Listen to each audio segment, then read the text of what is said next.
5 former U.S. police officers have been charged with second-degree murder. This after a man died following a traffic stop in Memphis, Tennessee. 29-year-old Tyre Nichols died 3 days after his arrest on the 7th of January. He was arrested for alleged reckless driving. The family of the deceased say he was severely beaten. All the 5 officers, also black, joined the Memphis Police Department in the last 6 years. They were fired last week after an investigation found them to be directly responsible for the physical abuse of Tyre Nichols. All of them are now in custody. Here are the charges: second-degree murder, aggravated assault, aggravated kidnapping resulting in bodily injury, aggravated kidnapping involving the possession of a weapon, official misconduct through unauthorized exercise of power, official misconduct through failure to act when there is a duty imposed by law, and official oppression. While each of the 5 individuals played a different role in the incident in question, the actions of all of them resulted in the death of Tyre Nichols, and they are all responsible. But lawyers say 2 of the 5 officers charged will plead not guilty. They argue that no one out there that night intended for Tyre Nichols to die. His life to protecting society, to protecting the community, to be accused of being involved in the death of another is devastating for him. We have not had a conversation specifically about Mr. Nichols, but knowing Mr. Mills and the kind of person he is, I cannot imagine that he has anything other than feelings of grief for this family who has lost somebody.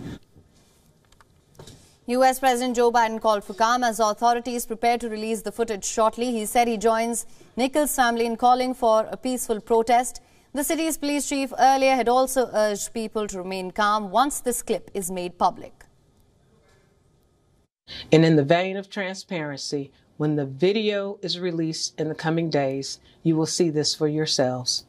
I expect you to feel what the Nichols family feels. I expect you to feel outrage in the disregard of basic human rights, as our police officers have taken an oath to do the opposite of what transpired on the video. I expect our citizens to exercise their First Amendment right to protest, to demand action and results. But we need to ensure our community is safe in this process. None of this is a calling card for inciting violence or destruction on our community or against our citizens.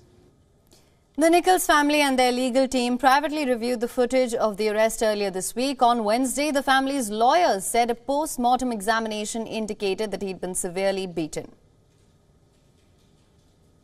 It's just so hard to even fathom all of this because it's not even real to me right now. I don't have any feelings right now.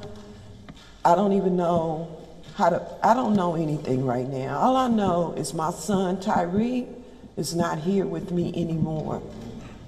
He will never walk through that door again. Now, the FBI and the Department of Justice have also opened a civil rights investigation into Nichols' death. U.S. President Joe Biden sent condolences to the victim's family and the entire city of Memphis. And for more on this, our correspondent Susan Tehrani has sent us this report from New York. Listen in. All 5 former Memphis police officers charged with murder and other crimes in the killing of a black motorist earlier this month have posted bond, and 2 are expected to plead not guilty. According to their lawyers, officials said that the video of the encounter will be released sometime Friday afternoon after 6 p.m., bracing for what it could show. Attorneys urged the public to not jump to any conclusions after the release of the video. They said that they have not seen the footage themselves. Meanwhile, asked to comment on the timing of the release of this video, one of the attorneys did say that he would hope that whoever is making this decision, that they've all met together and they've decided what time is the best for this video footage to be released, and to make sure that they have what they need in place to ensure that any protest that takes place is and remains peaceful. Susan Tehrani reporting from New York for WION World is One. WION is now available in your country. Download the app now. Get all the news on the move.